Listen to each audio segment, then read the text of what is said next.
क्या आपने कभी गौर किया है कि दुनिया में सबसे शांत, सरल और ईश्वर से जुड़े लोग अक्सर सबसे ज्यादा आलोचना, जलन और विरोध का सामना करते हैं?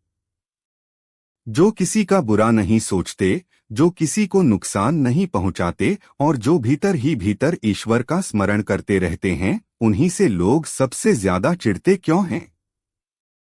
यह सवाल जितना अजीब है, उतना ही गहरा और कड़वा सत्य भी है। परमहंस योगानंद कहते हैं, जैसे जैसे आपका प्रकाश बढ़ता है, वैसे वैसे अंधकार आपको रोकने की कोशिश करता है। आध्यात्मिक व्यक्ति का अपराध सिर्फ इतना होता है कि वह भीतर से उजला होता है। उसकी उपस्थिति ही कई लोगों के भीतर छिपे अंधकार को उजागर कर देती है।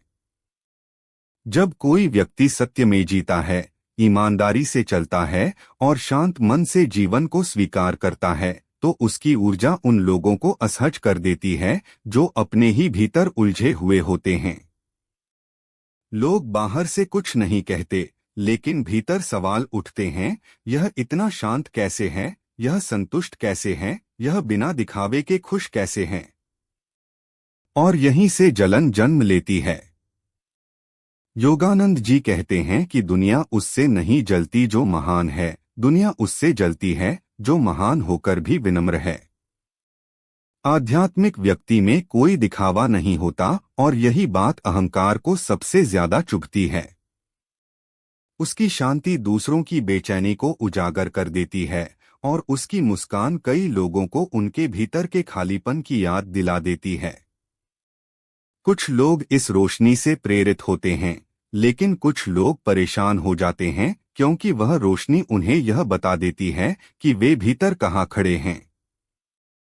एक और गहरा कारण यह भी है कि आध्यात्मिक व्यक्ति बाहर की दुनिया नहीं, बल्कि भीतर की दुनिया जीत चुका होता है। वह तुलना में नहीं जीता, वह डर में नहीं जीता और वह दूसरों की राय में नहीं जीता। यही स्वतंत्रता बहुतों को सहन नहीं होती।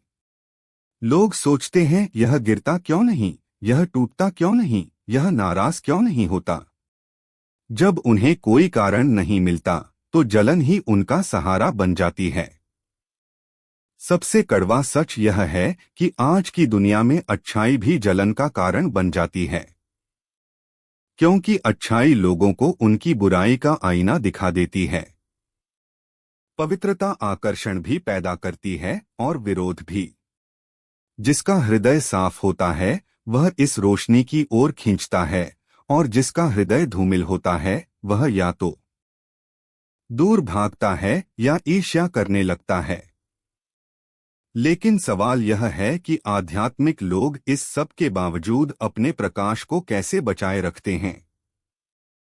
योगानंद जी कहते हैं, सबसे पहले वे प्रतिक्रिया नहीं देते। वे समझते हैं कि सामने वाला व्यक्ति अपने ही अंधकार से लड़ रहा है। दूसरा, वे अपनी ऊर्जा की रक्षा करते हैं। वे अनावश्यक बहस और नकारात्मकता में नहीं उलझते। तीसरा, वे समाज को नहीं बल्कि ईश्वर को गवाह बनाते हैं। चौथा, वे ईर्ष्या को दया में बदल देते हैं। पांचवा, वे अपने मार्ग से विचलित नहीं होते। वे सूर्य की तरह होते हैं, बादल आते हैं, लेकिन सूर्य को मिटा नहीं सकते। छठा, वे तुलना नहीं करते और कृतज्ञता में जीते हैं। और सातवां, उनकी साधना, ध्यान और भक्ति उनके चारों ओर एक ऐसा प्रकाश घेरा बना देती है जिसमें नकारात्मकता प्रवेश नहीं कर पाती। अंत में यही सत्य है कि लोग आपसे नहीं, आपके प्रकाश से जलते हैं। अगर आपकी शांति लोगों को चुभती है और आपकी विनम्रता उन्हें असहज करती है, तो समझ लीजिए आप सही मार्ग पर हैं। अपने प्रकाश को मत बुझाइए। ईश्वर आपकी ढाल है। जब भीतर रोशनी होती है, तब बाहर का अंधकार आपका कुछ नहीं बिगाड़ सकता।